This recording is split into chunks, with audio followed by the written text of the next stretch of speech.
the way it shaped me is understanding my influence, understanding and really living in integrity. It takes, in order to be a community leader, you have to have integrity. There's so many things that come your way. You have to have integrity. But also as a comedian, because comedy gives me a freedom to say what I want to say, I have to know, and this is something my dad taught me. He said, you have a responsibility for everything you say, everything you do. That's right. And once you become a community leader, this is the connection. Once you become a community leader, you now add to that responsibility, because there are people from different formats looking at you. They're not just looking at Ashli, the comedian. They're looking at Ashli, the pop-up leader. They're looking at Ashli, because I met you with the mayor. I didn't meet you on stage. I didn't meet you at the House of Comedy. I met you on Broadway giving community food to the community. You know what I mean? And so I learned that there's a responsibility that I hold, but I also learned to walk completely in self, because if you can't take Ashli at my fullness, then I don't think we're meant to be in the same path.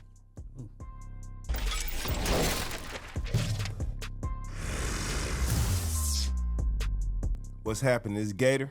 What's happening, everybody? It's your boy Mamba. And it's the Gator and Mamba Show. Welcome, welcome, welcome again to another fabulous episode. We got some shit ready for you, so just tuck in your seats and check it out. First, we're going to get started, and the reason why I'm moving fast because we got a lot of content, and I want to make sure that we appropriately give our guests, because we do got to have a guest. I want to give Hey, no, man. You ain't part finna in be time. jipping our people, our whole hundred we of them. still going to move because this is important. We're going to give them every bit of what they need. So we'll start down like we do from the top. Down. How was your weekend? What you end up doing? You're always trying to tell me what the fuck to do. I was chilling. I hit New York, you know. I love New York. Was it your third, second? Which one is it? Home? Yeah, you know, I know, right?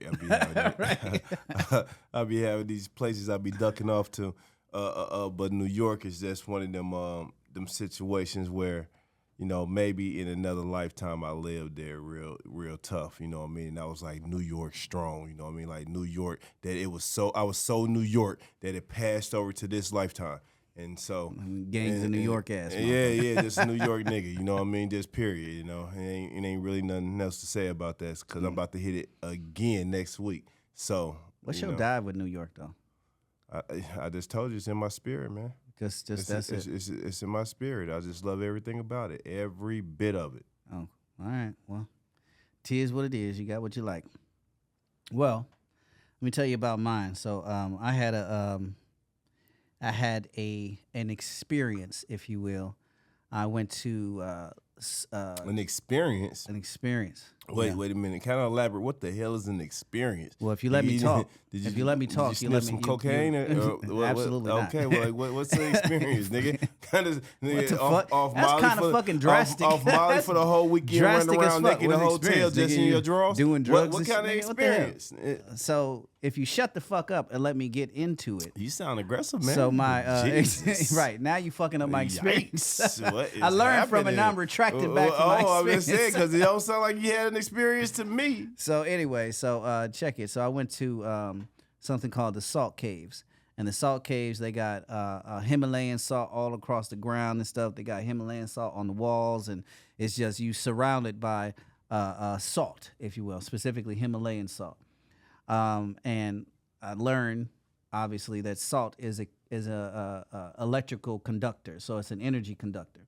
Now, I only mention that piece because usually when I get done working out and shit, I put my headphones on and I listen to these Tibetan bowls and stuff, so I meditate or whatever with this particular sound. And when I do this, you know, I get my little experiences and stuff. Sometimes I see certain colors of the chakra and stuff like that, but it just relaxes me and it puts me in that mode or whatnot. However, this time when I went to this particular thing, I sat down. You know, of course, this there was time, or was it just the first time? This first time when I sat down and I was with, it was a group of people, or whatever, which was partially uncomfortable because I'm used to doing this spiritual meditative thing by myself. So I'm just like, I'll groove with it. So I sat down in this room or whatnot, this cave, this room, and this lady who's a master, whatever she says she was. I don't know the word or whatever, but whatever it is, it's about the bowls and knowing how to do stuff with the bowls. It wasn't the Tibetan bowls because the Tibetan bowls are made of metal. These are the crystal ones, and I forgot the name of those, but they the crystal bowls and stuff. So she has several of them. So she's like, boo, or whatever, and you know, tells you to vibe out and feel this. So at this particular time, I'm going through my usual schmoozle, right? I'm feeling relaxed. I'm floating. I'm in this atmosphere and stuff like I usually do. So my expectation was literally that. It was like, yeah, I'm cool. I'm used to this or whatever. And then the further and further I went into the time frame or whatever, so I started seeing purple, which is the top chakra. Which I don't know which one you call that, but it's the crown chakra. Chakra, right? So I start seeing that over and over again. So I'm comfortable with seeing that because I'm used to seeing it when I do meditate. And then, fucking out of nowhere, my mother passed from COVID or whatever. I see my mother now. Granted, I thought it was just my reflection at first because I do look like my mother. Because the eyes was closed. I'm like, I got to look closer. I'm like, it look familiar. And then the eyeball opened. I was like, oh, shit, that's my mom, right? So I saw my mother or whatever. I was like, damn, Mom, what the hell you doing here? You know, in my mind, I'm like, damn, she here, right? And then I'm comforted. Like, I'm like, oh, Mom's here. So this is a nice little whoop I got going on here. Then after that, you know, the different sounds are going or whatever. I see Mom, she kind of disappears or whatever. But then a white lotus came up out of nowhere. I don't see lotuses on a daily basis or anything. I don't even picture lotuses. You sure you know what a lotus look like? Definitely. What if it was a daisy? It was definitely a lotus. Okay. So I saw this white lotus out of all things right after Mom's, and I'm like, what the fuck? Well, I don't know shit about no lotuses. I'm pretty sure it must be some kind of spiritual significance. So maybe I'll think after I wake up or whatever, after I come back, I'll look it up and shit. So I see the white lotus, and then it transitions to something else, which was there was like this y'all Saturn, right? Saturn's a planet, and there's rings around it. So I saw this ring around me. Mm-hmm. It was a white ring around me and stuff like that, and I'm like, what the fuck is this? So I lift up the ring, and it just turned. Y'all remember Sonic the Hedgehog when you running and you collected all these rings, and then you hit something fucked up, and all the rings go ding ding ding ding, right? So that's exactly what it was. The ring was around me, then I went ding, ding, ding, and it just went like up to everybody. And then the last thing is I went through a wormhole. I was following this motherfucking wormhole. It was just all like this, and I know my eyes in my head was literally going like with this wormhole. And then once I got done with the wormhole, there was this huge like whiteness. Everything else around it was black, but it was just white source or whatever. So I came out from that great experience and everything. I tried to tell the lady about it, but I didn't want to get too deep about it because I'm like, I don't know you, so why the fuck am I telling you about my shit? White lady. So I went home. But you know what? Sorry to interrupt you. Besides, you've been talking for 10 minutes. It just sounds like you like to interrupt me though. But I don't think that you should be able to declare such a spiritual experience and then muddle it up with a white lady. You know what I mean? This lady who has helped you get to the journey. So how you go disrespect her? Oh, white lady. She just white lady. I thought you was beyond that, man. I thought you was beyond color. I didn't say just white lady. I thought you was smarter than that. I said white lady. Y'all heard me right? I said white lady. I thought you was smarter than that, What man. if I said Indian lady? What if I said Asian lady? What difference does it make? I was just letting everybody know. Because she was a white lady and you didn't want to share with her. There you go. But you would have shared with an Indian lady. I wouldn't have. You're a lie. This white lady particular, I wasn't gonna share. The one who helped you get to the journey. Didn't nobody help me. I helped myself. Do it again right now. The experience was the experience. Man. Anyway, racist ass. Me? It was me. Anyway, yeah, it was you. To bring up something so nonchalantly, like who cares? It was just some white lady. I didn't want to share. Why did you say white? I didn't want to share it with the white lady. Why you didn't just say lady? Because she wasn't Asian. Why you just didn't say lady? Why you just didn't say lady? Person? Yeah, does that help you better? Oh, okay, yeah. This lady. I didn't want to share it with the person. Okay, there we go. So anyway, I went home and I chat GP the shit out this motherfucker. Like, yo, what does all of this mean? What is all that? And chat broke it all down and gave it substance and stuff, and gave me some aha moments and whatnot. And it was like, that was very, some strong clarity in terms of my direction, my movement, how I move, how I've always moved, and just the future content with it. Even the fact that my mom was there, and she's like, I see you. You may think I'm, I think the eyes was closed at first on purpose. And then it's like, what is that? And then eyes open, and it was like, yeah, I see you. And I'm with you, so I'm following you. I'm paying attention. Matter of fact, here's some gifts, beyond that or whatever that can. And I saw a snake, so I forgot to say that. I saw a snake after I saw the lotus. Mamba, snake. The reason why I'm Mamba is renewing yourself, reinventing yourself or whatever. So all of that made sense, and it gave me a lot of clarity and a lot of direction, if you will.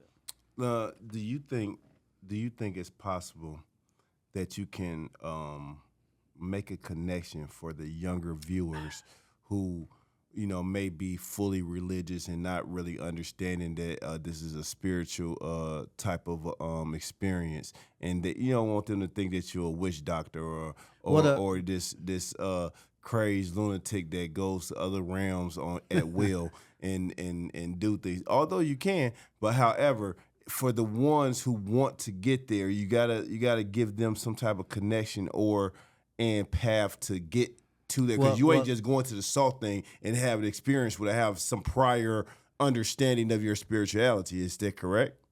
Right. So one of the reasons I went there is because I was, in a hole, if you will. I was in a hole, energy being pulled away from me on multiple levels. So now, although I did recover, I got myself together because I got a great support system. This thing came out of nowhere. This opportunity came out of nowhere. And I was like, fuck it. Why not? You know what I'm saying? It was just, I know my experience with meditating on my own. So I'm like, fuck it. Well, start there then. Meditating, right? Is meditating something that you do naturally? Is that a practice in your daily life? No, it's not natural in the sense to where I had to practice it. So it's something that I had to decide to take time out of my life, no matter how many minutes it is. People think you got to meditate for hours or whatever. You can start with 30 seconds or whatever of just clarity, turning everything off and just being. And maybe the first thing is listening to yourself. Slow down. You're talking fast. You also talking over the shit I'm saying. No, before I'm I not. can finish the I just want conversation. to ask a question as in between you talking. Nigga, is that okay? Okay. Which is interrupting, fucker. Stop for a minute so I can ask my fucking questions before you continue is what I'm asking you. When you're talking about meditation as it is, what prompted you to stop and say, you know what?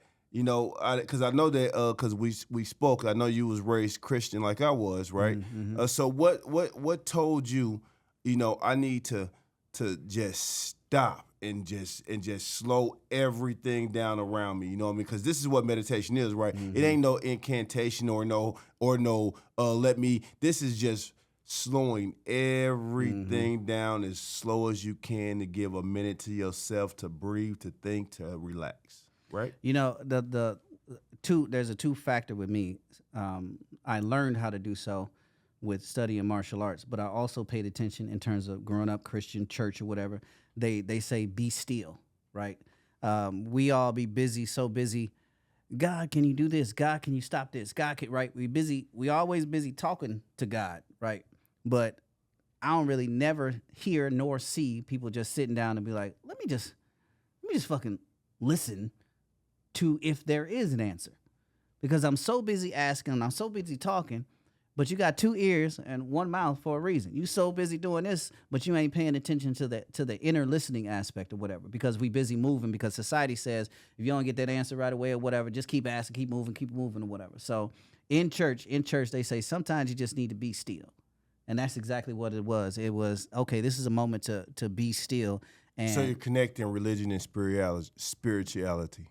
To a degree. Because it's basically the same thing. Yeah. Meditate, be still. Yep. You say it this way, tomatoes, tomato, it's the same shit, same right? Shit. Okay. Just curious. I'm just curious because I really feel in this day and age we don't have people really practicing that. We have people excited, Just don't and go. scared and fearful, and everything is, all their emotions is up and down, and ain't nobody saying, hey, I'm gonna do something about it. Yeah.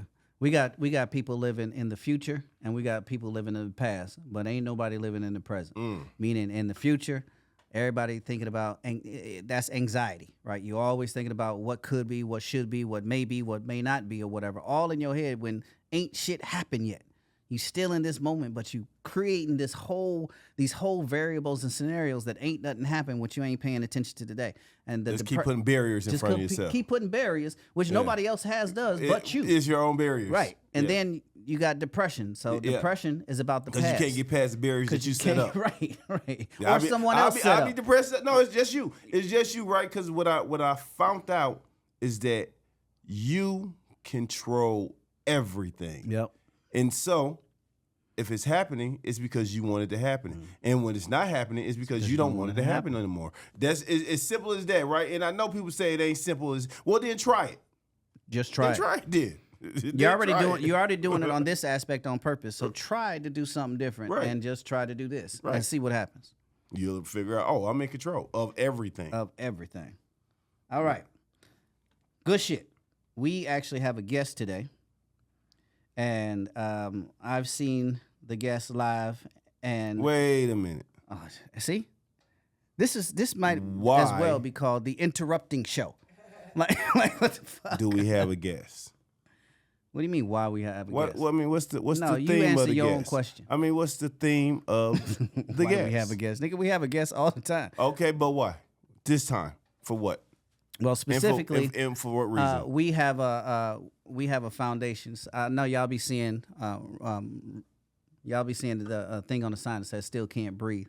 We've been doing this for a minute in regards to this community and stuff like that. So it still can't breathe because we literally still the fuck can't breathe, even past the fact of George Floyd. Just in terms of all of our institutions and stuff, we still are trying to break barriers, but they still trying to keep their knee on our neck. As Al Sharpton said in his rendition, or when he was George Floyd's funeral, he was like, knee on our neck. So they still got their goddamn knee on our neck in every capacity. So it's important we bring up shit to illustrate the fact we still can't breathe, not just because of that. We couldn't breathe, we still can't breathe, and we want to bring people aboard that highlight and illustrate that factor to say, well, in your definition, in your worldly view, how you've been, how do you think in terms of still can't breathe? How is that still happening today? Does that sound about right? That sounds appropriate. So today I'm gonna read bio verbatim. We got Ashli Henderson. Today's guest is Ashli Henderson, a Minneapolis native, now based in Houston, known for her raw, high-energy comedy and viral social media presence. Since starting stand-up in 2016, she shared the stage with legends like Chris Tucker, DC Young Fly, and even B. Simone. Ashli's comedy draws from her life as a single mom and a member of the LGBTQ community, blending real stories with sharp humor. She's racked up over 500,000, damn, we need some of them, 500,000 followers on TikTok and headlined across the U.S. and Canada, and just dropped her first comedy special. In Canada? Sorry, I ain't mean to interrupt. You interrupted the bio, nigga. Sorry. Dropped her first comedy special, 1320, Girlfriend's House. Let's get into it with the one and only Ashli Henderson. Coming to the stage. Can we get the applause situation? The applause situation. Respect. Ashley, what's happening? You know they gonna add it in there. Later. They gonna add it into it later. What's the deal, Chad? Wait a minute. Canada, Yes, movies, and Chris Tucker. Well, Yes, I am in the presence of royalty. Greatness, right? Thank you. I appreciate you, champ. Yeah. Thank you for coming through. Thank you for having me. Now, I did prep because I didn't want to just throw shit all willy-nilly at you, but there is a question that we typically ask that's basis. I gave that intro in regards to Still Can't Breathe on reason. Absolutely. And for a reason, because you're really specific in terms of being in the front street from ground zero when George Floyd was murdered. Absolutely. So, as I've asked other guests, I'm going to ask you, where were you when George Floyd was murdered?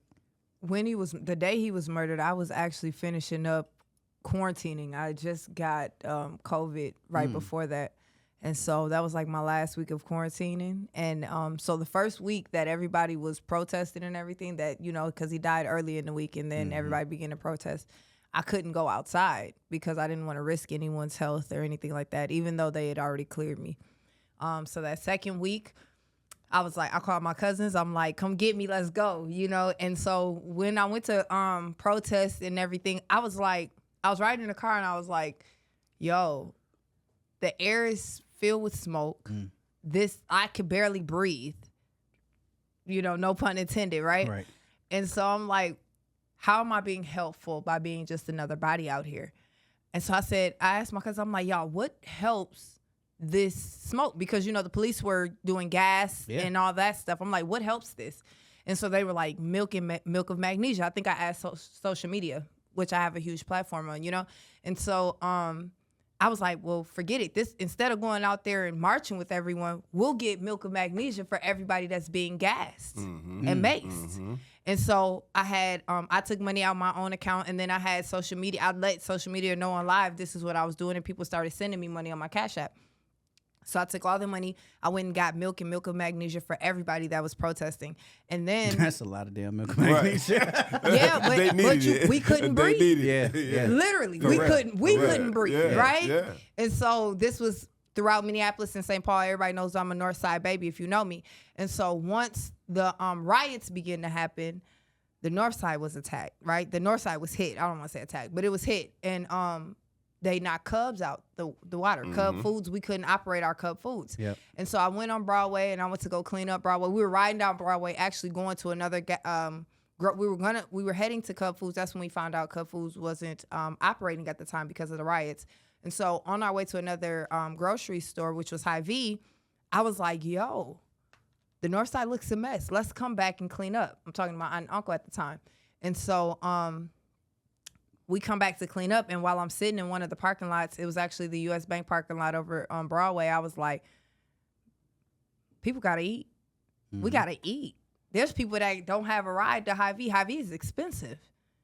So I was like, yo, take this $100. And it's down the street. Go to Sam, get some water, get some granola bars for the people cleaning the North Side. From that, I said, let's give away some stuff. And then from there, money started flowing in. I went live again. Money started flowing in. I said, let's feed the North Side. Let's do this. And being a North Side baby, going to Pastor Paul's, going to Pilot City. She said Pastor Right, Paul's. yeah. Pilot City. Going to Pilot City, a.k.a. everybody eating at Pastor Paul's.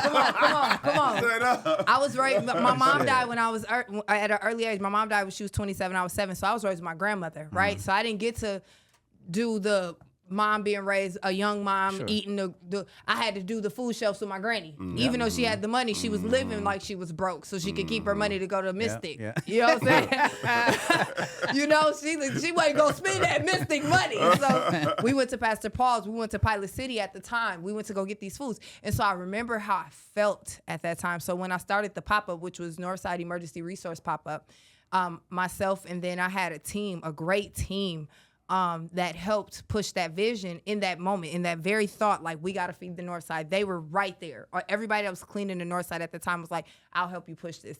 And so when I had that thought, I said, what we'll do is, to eliminate the feeling I felt, everything must be top notch. Nothing will be King Vitamin. Nothing will be not. Say that then. Everything is name brand for my North Side folks. Say that. And we ran that pop-up with love, with intention. And we fed over 8,500 families with not just food, but household goods for the whole summer that the George Floyd riots and protests were happening. Respect. And so that was what we offered to the city of Minneapolis. And it didn't stop on the North Side. We actually had teams in South Minneapolis. I created a team of people on South Minneapolis and had leadership there, and then also in St. Paul. And it branched out that way. Was that from y'all's own pocket? It began from my pocket. It started from my pocket. I gave my auntie $100, told her to go to Sam's Club and go feed the people cleaning the North Side. We went out there. We saw people cleaning up, and then we went out there, and that's when I was like, yo, we got to feed everybody. And then it just kept trickling from there. Then I had some of the homies come out, some of my homies that are artists, and I was like, well, let's create entertainment. Well, let's make people feel good. Because the one thing I know about Black folks is if we got good music and good food, we feel better. We all right. We feel better. We'll and we feel shit safe. Yeah. You know, and so that's the environment we created. And shout out to all of the people that was a part of that. You know, rest in peace, Sammy. He opened the doors to his restaurant just so that we can use the restroom. Yep. You know, there were so many businesses that came about and started donating food and goods and different things like that. So it was a really, really big thing that happened from a small vision. And all glory be to God, because I couldn't have thought of that myself. Yeah, it was a higher power for sure. You know, they have they say when the meteor hit and the dinosaurs went extinct, that mankind came out of what mammals escaped and did something, right? That's instinctual. So you think about for people in that time, you know, if you wasn't here, you don't know, right? You know, that's similar to what happened in California or Watts riots and stuff. Absolutely. Like if you ain't there, you don't know, right? Absolutely. But the bottom line is, what you gonna do when shit hit the fan? Everything seems hopeless. What you gonna do? You go sit down and you go die, or you go stand up and you go move? Well, I agree with that, and I think it's all about finding where you fit in, right? I could have went and marched with everybody. I could have went and done these things, and I'm no stranger to fighting a good fight. I love to fight, really. I don't like conflict, but I love to fight. Like, you know what I'm saying? And so not physically, but I'll fight in my own way. However, to me, that wasn't my call in this fight. My call was to make sure the people fighting were taken care of. Yeah. The people that were going to march, when they came home, they had Pampers for their babies. They had food on the table. They had resources that they didn't have to travel to, and that were free all summer long. Tissue paper, clean, anything that you could think of. We had Plan Bs, okay? Like everything that you needed, we had at the Northside Emergency Resource Pop-Up. Even so to where it developed into a program I called Heal the Homies, where because at the time there were so many homeless setups, like tents and stuff at the parks where our kids were playing. So I did Heal the Homies, where we would take all of the extra stuff that wasn't taken from the nights of the pop-ups, and we would create these bags. My team and I would create these bags, and we would do drop-offs. When everybody would go home, I would take my car, maybe one or two volunteers, and we would do drop-offs to all the homeless people, and I called it Heal the Homies, because homies, you get what I'm saying? I like that better. And we would make sure that they had what they needed. So that way they wasn't bothering nobody at the parks. And that's what we did. And I think it's all about passion too. I have a love for my community. Like I said, I move all around, but I'm a Northside baby at heart, period. That's right. You heard that? That's like Kenya, waste nothing. Right. It's like, okay, well, we doing this pop-up from this time to this time. Now we got extra. But we ain't, where else we gonna put it? Right. Well, we gonna find somewhere to put it, which is we gonna go out and find people. Yeah. That's beautiful. Can you share a moment during that time that deeply impacted you or shifted your perspective? When I had a few moments, honestly. One moment, and I'll speak shortly to the few moments. One moment was when I realized this is what we're doing. This responsibility is on my shoulders. I have a responsibility to the people in my community, to the businesses that are donating, to the individuals that were sending me their cash apps out of their own pockets. I have a responsibility to do what I say I'm going to do with this money, with my time.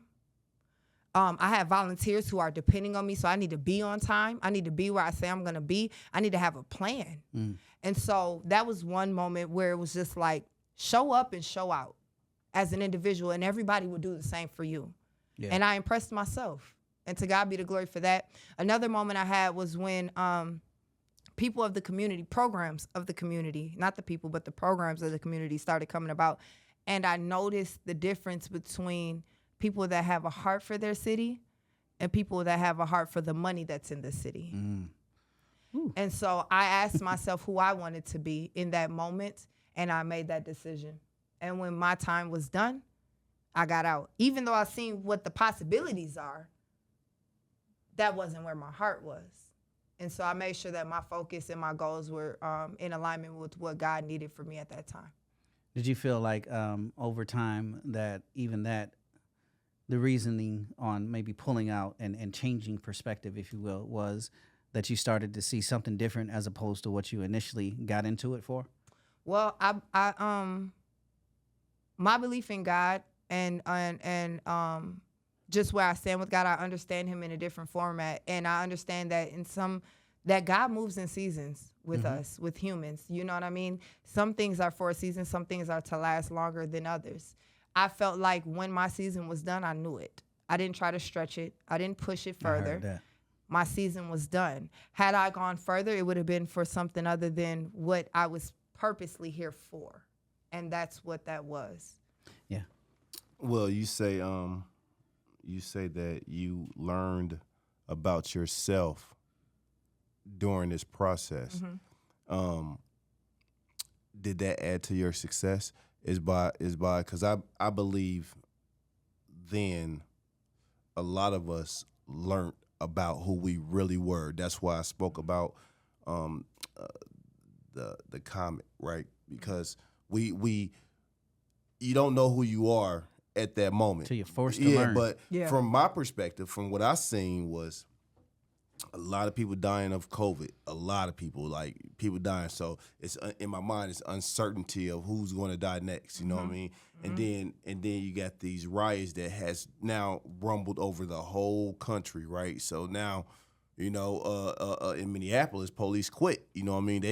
They quit. They was like, we ain't doing this shit, right? And so in my mind, it's like, well, damn. You know what I mean? I know when worst come to worst, some people will say, fuck it, I give up. And then some people will step up and be like, I guess I got to do it, right? But then it seems like people like us, we make the way for other people to come in and be like, I got it now. Yeah. We've done this the whole time. And we be like, we was there, remember? We seen each other. You came second. But it is what it is.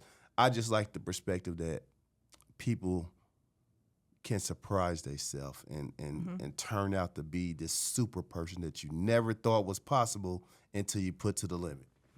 Well, I'm an artist, right? And so, and I've been an artist for a long time. I started comedy in 2016, but I've been performing since I was like 4, honestly. And so there's a level of selfishness that I have that I'm okay with. And so doing the pop-up, outside of being a parent, because that would be the first time I learned it, but during the pop-up, I learned where selflessness comes in for me and where I could care less about myself because the picture is bigger than me.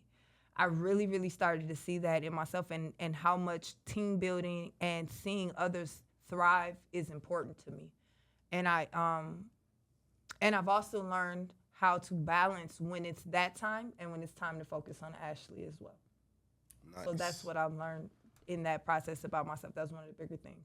So how's all that shaped, this whole experience shaped you in the role of both being community voice and comedian? The way it shaped me is understanding my influence, understanding and really living in integrity. It takes, in order to be a community leader, you have to have integrity. There's so many things that come your way. You have to have integrity. But also as a comedian, because comedy gives me a freedom to say what I want to say, I have to know, and this is something my dad taught me. He said, you have a responsibility for everything you say, everything you do. That's right. And once you become a community leader, this is the connection. Once you become a community leader, you now add to that responsibility because there are people from different formats looking at you. They're not just looking at Ashli, the comedian. They're looking at Ashli, the pop-up leader. They're looking at Ashli, because I met you with the mayor. I didn't meet you on stage. I didn't meet you at the House of Comedy. I met you on Broadway giving community food to the community. You know what I mean? And so I learned that there's a responsibility that I hold, but I also learned to walk completely in self, because if you can't take Ashli at my fullness, then I don't think we're meant to be in the same path. Ooh, that's deep. That's real deep. Yeah. So how does that transition ultimately into you're a comedian and you have this foundation, this background, and now you've transitioned, or not even transitioned, this has guided and influenced you in your world of your profession. Yeah. Now, how does that in terms of that being a black woman in comedy and having all of that essence, how does that come to play? How does that feel? How does that work out? It just tells me really what God implanted in me. I'm a leader. You know what I'm saying? I'm a leader, and I have a platform, and a gift that allows me to lead effectively. Right? My comedy especially comes from a place. Most comedians, honestly, I'm not gonna make it my own thing. Most of our comedy comes from our hurt, our pain, our anguish, the things that, my pain kind of shit. that it literally. Kevin Hart branded it, laugh at my pain. Literally, that's what it is. And so when you talk about community work, when you talk about my own personal life, because my own personal life is community work. Like what I went through is, man, I've gone through it. You know what I'm saying? And so when you talk about all those things, the gift of laughter is the only thing that could have gotten me through. The gift of laughter was what allowed me to bring all these people together. You know what I'm saying? The gift. My influence from social media came from my gift of comedy, of laughter. This is, the Bible says God makes room for your gifts. Your gift will make room for you. That's right. And so, I mean, how does it not all connect? You know what I mean? So that's what it is. I took this gift and I walked firmly in it, and then I created a platform for myself, and then anything that I felt was needed for me at the time, the people that came to me from this gift supported it. And that's how it all connects. And so me personally, I just walk in that gift at all times. And that's what I did. You know what I'm saying? And laughter has always been the root of who I am, even as a young kid. You know, when I was 4, my grandma tells me or she used to tell me before she passed, you know, you went and took the Def Comedy Jam tapes and hid and watched it, and then you came and performed it in front of all of us. Well, there's my confidence build. You know what I'm saying? Well, there's my talent build. And then I started getting paid to perform the Martin Luther King speech. Well, there's community work. This is all preparation for what I did when George Floyd passed. This is all preparation for what I did in 2016 when I started comedy. So all of it connects. Well, I got a question. I know you got a script over there, but let me go off script real quick. So, in comedy, first, let me not assume anything. Is comedy a male-dominated field? Everything in life is male-dominated. Copy. Just wanted to make sure we was on the same page. So, every career in life is male-dominated. Let me correct myself. Okay.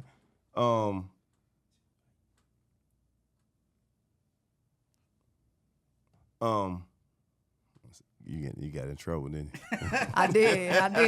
Let me adjust my mic. He was like, to the mic. That mic is male dominated. I can't even let that one go. She didn't got it. I get in trouble in trouble all the time. That's why I gotta call out somebody out. But anyways, in this field, do you find it difficult with your material? Do you find it difficult to be you, but also with the pressure of trying to compete with a male-dominated genre or field or whatever you want to call it? No, I don't. At the risk of sounding arrogant, I'm one of the greatest to ever do comedy. That's what I'm talking about. Period. My walk in life, my experiences, the way I was raised, everything that I've gone through, it gives me too many areas to operate in comedy. There's no topic I can't touch on a personal level. I'm not speaking from someone else's experience. I'm usually speaking from my own, and then building off that. I am not a female comic. I am a comic. And if you put me on stage with your best male comic or your best female comic, I will dominate. I won't say I will be the best comic at that night, but I will dominate my turn, period. Okay. But the confidence is just spewing out. But somebody, if you was to give a suggestion to another young lady coming up in in the comedy field. You know what I mean? Do you have any suggestions for her so that she's able to also navigate through this male dominated? I don't understand male or female dominated. So you funny, you ain't. Right, but that I don't know nothing about. Well, the reason why it's male dominant because most comedy shows. Okay, so when you look at the breakdown of comedy shows, right? You see comedy shows, then you'll see ladies' nights, and which I run my own ladies' nights. But when you have to, just like Black History Month, just like anything, when you have to create a certain type of show, that means that there's a reason for the need for this type of show. Yeah. Most comedy shows, you see a bunch of men on the flyer, Yeah. and then you see one woman. If there's a woman on the flyer, and so that's where you see that it is male dominated, it's male driven. But that's because that's how careers begin, right? And a lot of people are very, very, very, very, very they box in female comedy. You'll hear it's so ironic to me that you hear people, male and female, say female comics are so dirty, but most of my favorite male comics are dirty. Yeah. Like, what do you mean? Dirty. How That's do we all have I'm to be ladies as comedy, like as real. comedians? You know, we gotta. And so we have to, uphold a lady standard in comedy. This is crazy, And so my advice to any woman that's in comedy is to be yourself authentically, and your crowd will build on its own. If you are funny, and that's to any comic, but if you are funny, and I will put myself and my favorite female comics, including my best friend, up against any comedians in this world. I got some female comics that are my favorites that I feel like are funnier than some of the men in comedy. And so, yeah, be yourself authentically, and your gift to speak for itself. So you saying you can't be strategic in comedy? So I can't be funny, but what if I'm strategic? Can I still be a comedian? You have to be strategic in any business. But I'm talking about, can I with be comedy, if I'm not funny, but I'm strategic, can I be a comedian? You can't be You a can't be a comedian if you're funny. not funny, but you may not be a stand-up comedian, and that's another thing. Like, just because you're funny don't mean you should be doing stand-up. You might be a ghostwriter. Yeah. You might be a comedic actor, or actress. You may be a skit person. You may be a skit person. Yeah. You may, just because you do skits, because I do both. Just because you do skits don't mean you're funny on stage. Yep. Doesn't mean you can format a good joke. Yep. You got like a skit show or some skits that we can check out? I do everything. That's how I got 500,000 followers on TikTok. That's what I'm talking about. So that goes into my next question. So it says your reenactment videos took off in 2021. What was the first viral moment that made you realize, okay, this is kind of doing it? Me and my cameraman, one of my best friends, he and I, we did Whitney Houston Heartbreak Hotel, and I posted it on Instagram. It went crazy. It went crazy for what I had at the time. I had like 1,500 followers, maybe 2,000. I can't remember. He knows better than I do, because I'm not really. This is ironic, right? I got a huge following, but I'm not a social media person. I don't like social media. So same. I'm so old. I'm very old school, like very old school. So it went crazy on Facebook. Then it went crazy on Twitter. He was like, "Dude, post it on Twitter." It went crazy. Instagram went crazy. I was like, "Let me just post it on TikTok." It was a Sunday morning. I posted on TikTok. Went to sleep. Woke up. I was like, I think we're viral, and I think we're like super viral." Let's do it again. Right. And so we and it was funny because what happened, I called him. I was like, I want to do Whitney Houston Heartbreak Hotel. My great grandmother left my grandmother a meat coat, and now I have it. It's my heirloom. And so I was like, I got the coat. Ooh, let's do this. And he was like, okay, but if we do it, we're gonna do it. We have the same brain. We're like Missy and Tim. That's always our go-to. Yeah. And so he was like, let's do it. So we kept putting our ideas together, and we made the video look just like the video as best as we could with funny elements, right? And so once I put it on TikTok and I noticed it was 100, first time I ever got 100,000 views. I'm like, damn, this is 2021. Like 100,000 views in 2021 was amazing. Yeah. Then Monday came and I'm like, we got 500,000 views. We're viral. We was like, again. And so every morning we got up, and we have the same work ethic, same creative mentality. Like we're literally like Missy and Tim when it comes to visual arts. And so we got up and we did Missy Elliott. We went back to the same park. We shot Houston. Shot Whitney Houston, and we did the Missy Elliott. He was like, "Do you want to get buried in the sand in order to do this?" I said, "Bury me in the sand." And we did that. True commitment, boy. Bury me in the sand. Bury me in the sand. And so then we did the Missy Elliott. Went super viral. Missy Elliott, who is one of both of our legends, like she reposted it. I said, we gotta go to I said, we gotta go to my homeboy's crib. It's like an hour out. I said, we gotta go to St. Cloud. He said, why we gotta go to St. Cloud? I said, we gotta do Sierra. And my homeboy got the red car. So we did Sierra. Then that went viral. So we just kept going and going, and we kept it going. And from there on, the following grew. My everybody started expecting. And then when we really took off, we did Juvenile.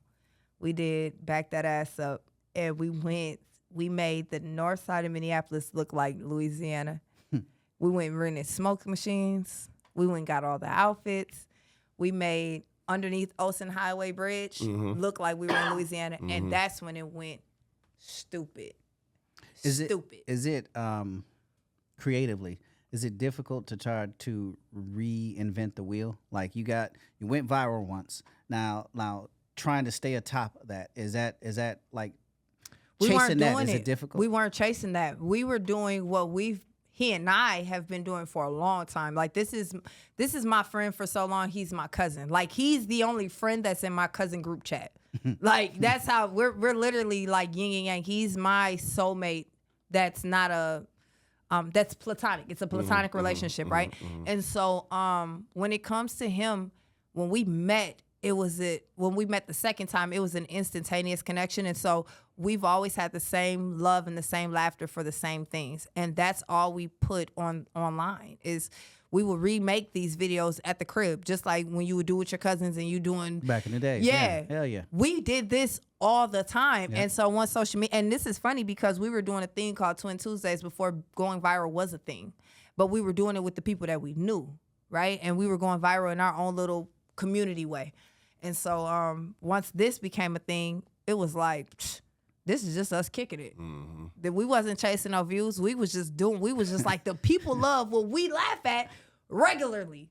Let's do this. Let's do it again. Let's do it again. Yeah. We were having fun. So because when you creative and you having fun, things just come along with it, right? Exactly. Yeah, your energy just it comes out. You go viral. People want to pay for it because your natural creativity is what you're supposed to do in life. We were literally getting paid to hang out with each other. Wow. That's the views were just a bonus. So what's something that you learned from going viral that maybe people assume, but what's something that going viral that you learned? If you treat it like a job, so I learned this the good way and the hard way, right? If you treat it like a job, if you treat it like a 9 to 5, if you put 8 hours a day, because at that time, when I did my most viral moments, I was putting 8 hours to 10, sometimes 12 hours a day. When we did the Monica video, which is one of our biggest videos, we waited till nighttime. We started at like 6 in the morning, waited till nighttime to finish that video because we wanted every scene just like the video. So if you treat it like a job and you go overboard, right? A job that you really, really love, you'll reap the rewards. But if you treat it like a part-time job, you'll reap those rewards. Gotcha. And if you treat it like a hobby, you'll reap that reward. And if you chase the followers, you chase the likes, you chase the comments, that's the only reward you'll reap. Ooh, that's deep. That shit good. I hope they heard it. I hope so too. I hope they heard it. You get whatever you put into it. Yeah. That's all I'm saying. What it is. There you go. Somebody, you didn't woke that nigga. You the only one who didn't woke that nigga. Clean up. For real. It's the truth. And I learned that in every way personally. Yeah. So thank you. This is this is monumental to have you here. Very important. Specifically being the fact that you were so influential when it came to our community. I'm not going to say the factor of George Floyd, but just being there for our community after the fact, which most people, they just tag on the name on George Floyd and this is what I did or whatever. Your commitment, your dedication, your focus is selflessness, if Thank you will. you. You know, and I really think on this mic and in these screens, that's what people need to see. It's like there are people out here that just functionally do shit and it's in them. You know what I'm saying? It's in them. Nobody asked me. They're just trying to figure out their way. You didn't jump into the march because maybe that ain't my shit. But I got something special, something different, and I wanna put in. And I think that's the value that people need to see. And not only that, but blowing that up and transitioning and moving into this whole community, this whole who you are or whatever, so people can transparently see who the fuck you are and actually be more in tune with you. Because for the most part, it's like people may see a viral video or whatever the case may be, but sitting down and actually seeing face to face to who you are and where it came from is a straight up factor or whatever. So I really appreciate you coming on the show and really being that person who you are. And I'm gonna say that to our audience that she one of ours. She belong in that group that's gonna get down and look out for you if things get rough, you know what I mean? So then you got to show your support, you know what I mean, when it's time. You know what I mean? You can't just say, oh, I need you when you need us. Now it's time to give. Show her some love. So where can viewers find you? You can find me at MyCoolAsh on everything. That's MyCoolAsh. MyCoolAsh on everything. Otherwise, my name is Ashli Henderson, ASHLI HENDERSON. Please make sure you go check out my special 1320, aka Girlfriend's House. It's amazing. If you need some healing, some laughter, and some love, definitely go check that out. And what you got coming up next? Anything coming up that we should be a part of? I have amazing shows. If you're in Houston, please come to the Punchline. I have shows. Check my social media out, but I have shows at the Punchline, Houston Improv. If you're in Minnesota, I have a show coming up in Rochester with TK Kirkland and my boy D'Angelo Funches. It's going to be an amazing show. And keep a lookout because I always have things going on. I am hosting the Black State Fair, so make sure you come out to that in Minneapolis too. Yes. Nice. This is my 4th year hosting, and I love Nene, and I love the vision, and I'm going to always be there when she calls me. Yeah. Absolutely. Say that then. Yeah. You got anything in closing you want to drop? Nothing. All of a sudden, this nigga can't talk. No interruptions here. Right. You know what I'm saying? Well, thank y'all for tuning in. Thank you for, please like, subscribe, share. And we're going to keep doing this community thing. Still can't breathe. We speaking on it all the time here. So thanks, Gator and Mamba. We out. Deuces.